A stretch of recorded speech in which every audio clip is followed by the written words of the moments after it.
ॐ नमो भगवते वासुदेवाय। ॐ नमो भगवते वासुदेवाय। ॐ नमो भगवते वासुदेवाय।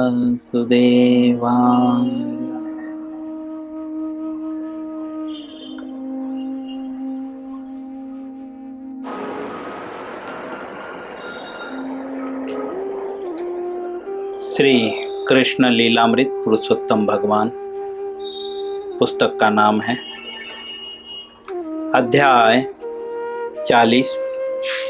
अध्याय का नाम है अक्रूर जी द्वारा स्तुति। आज इस अध्याय का 8वां दिन है। प्रिय भगवान, अक्रूर जी कहते हैं भगवान को, इस भौतिक जगत में सभी आपकी माया से जो है बद्ध हैं। मिथ्या पहचान तथा मिथ्या मोह के प्रभाव के अंतर्गत सकाम कर्म तथा उसके फल के मार्ग से हर कोई एक शरीर से दूसरे शरीर में देहांतरित कर रहा है। अक्रूर जी भगवान को कह रहे हैं कि आपकी माया के द्वारा जो है इस भौतिक जगत में जो है सभी बद्ध हैं भगवान की माया के द्वारा।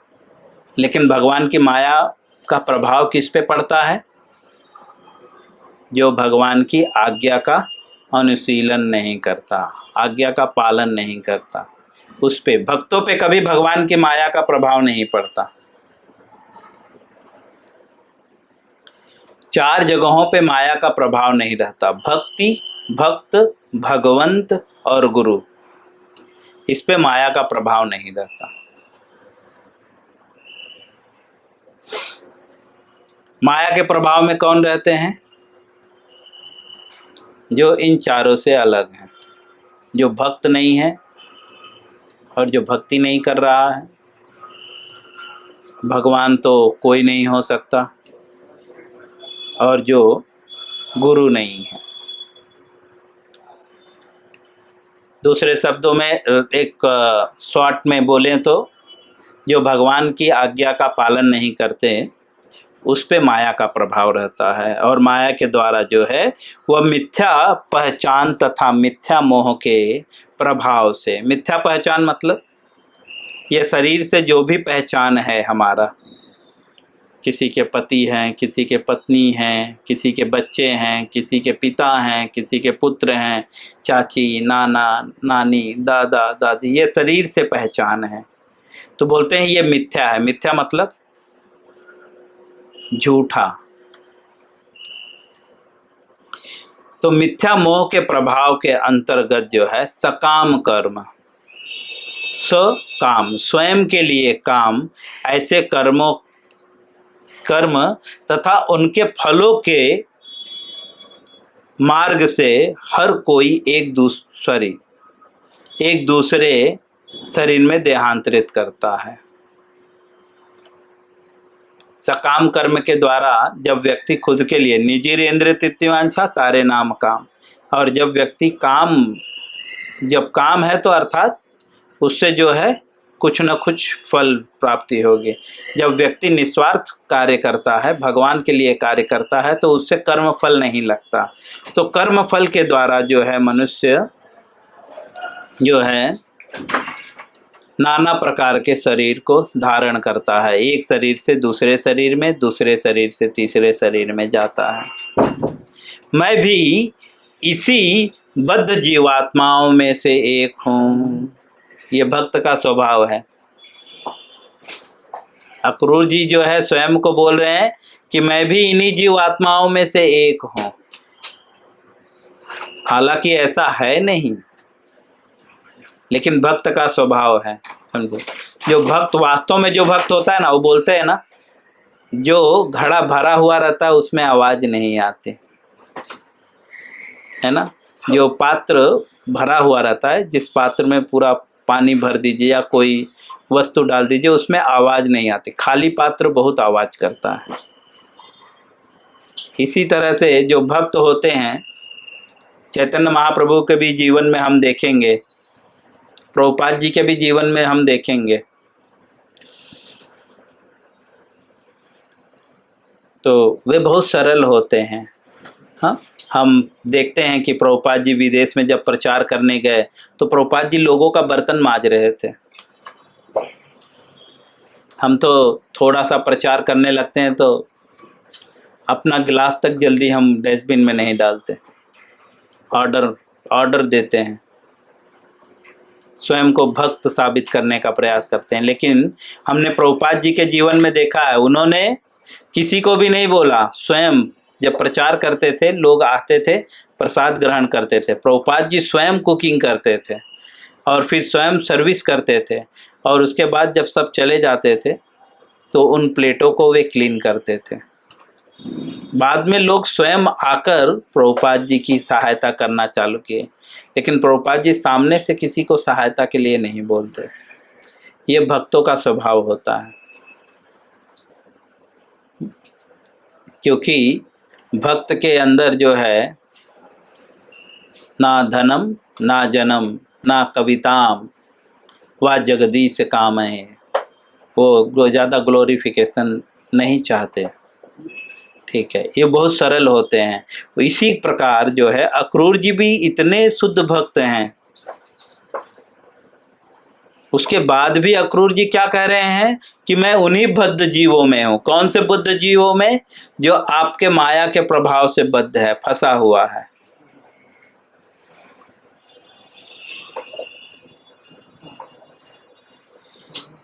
कहते हैं क्यों मैं उन्हीं बद्ध जीव में हूं? मैं बोलते हैं अपने घर परिवार, पत्नी, बच्चे और धन संपत्ति पर अधिकार करने के कारण मैं मिथ्या ही स्वयं को अत्यंत सुखी मानता हूँ।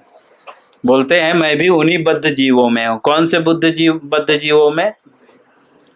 जो मिथ्या पहचान के प्रभाव से जो है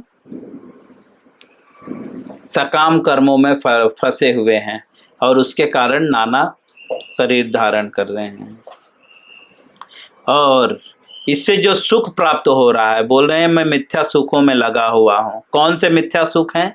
तो बोलते हैं घर, पत्नी, बच्चे और धन। इस पे अधिकार करने के कारण जो है, या इस पे जो अधिकार जताता है और जो इसे भोगना चाहता है, ये मिथ्या सुख है, इसमें सुख नहीं है।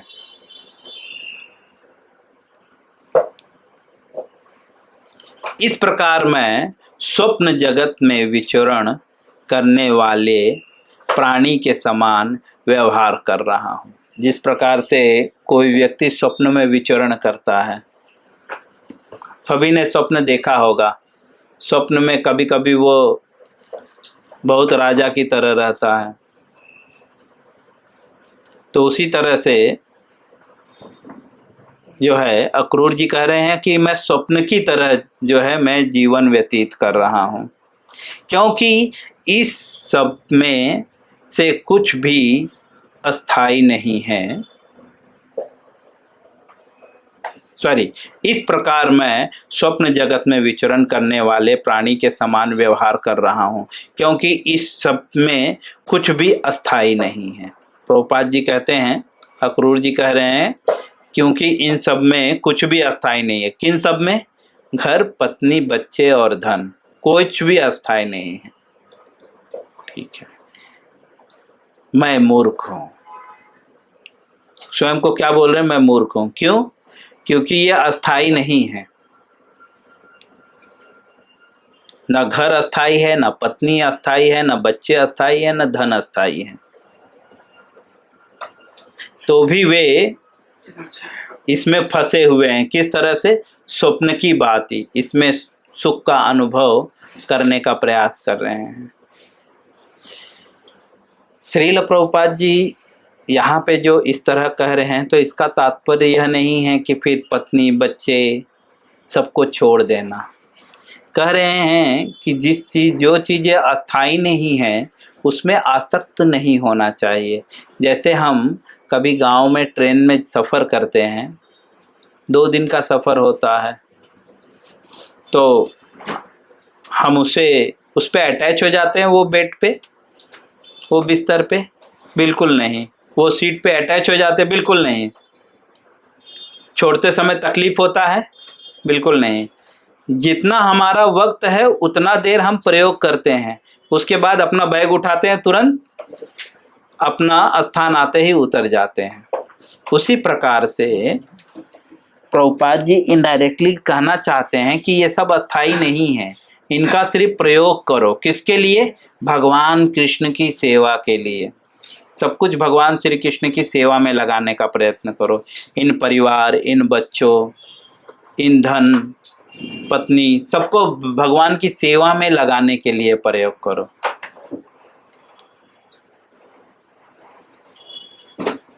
यह कहना चाहते, छोड़ने की बात नहीं हो रही है यहाँ पे, बट इस पे अधिकार जो आप जताते हो ये मिथ्या है। जैसे आप ट्रेन में सफर कर रहे हो और सीट पे अधिकार जताने लगो, तो ये मिथ्या है, क्योंकि थोड़ी देर बाद ये सीट दूसरे की हो जाएगी, है ना? एक दिन बाद दूसरे की हो जाएगी, और हम उससे अटैच भी नहीं होते। बस आप दूसरे शब्दों में समझ लीजिए, यह सब ट्रेन में सफ़र करते समय चंद लोग कभी कभी मिलके 2 शब्द बात कर लेते हैं, उस प्रकार से है। जब हम हमारे गंतव्य को पहुंच जाते हैं तो सब अलग अलग हो जाते हैं। अब श्रील प्रभुपाद जी लिखते हैं, अक्रूर जी कहते हैं, मैं मूर्ख हूँ। क्यों मूर्ख हूँ? जो सदा इन सबको नित्य तथा सत्य मानता हूँ। मैं क्या सोचता हूँ? मेरी पत्नी नित्य है, मेरे बच्चे नित्य हैं। नित्य मतलब हमेशा मेरे साथ रहेंगे, ये धन मेरा नित्य है, ऐसा सोचता हूँ, इसलिए मैं मूर्ख हूँ। दूसरे शब्द में श्रील प्रभुपाद जी कहना चाहते हैं अक्रूर जी के द्वारा, अक्रूर जी जो कह रहे हैं और प्रभुपाद जी हमें समझाना चाहते हैं, जो इनको जो है नित्य मानता है, नित्य मतलब हमेशा ये रहेंगे, वो जो है वे लोग मूर्ख हैं। भक्त जो है किसी को भी अपना नहीं मानता, हो तो सोचता है कि मैं सेवक हूँ, दास हूँ, और भगवान ने ये दायित्व दिया है, सेवा करना है, जब तक मेरे पास है तब तक इसकी सेवा करनी है, ठीक है। और उसके बाद जिस दिन भगवान मुक्त कर देंगे इस सेवा से, उस दिन जो दूसरी सेवा देंगे वो सेवा करेंगे।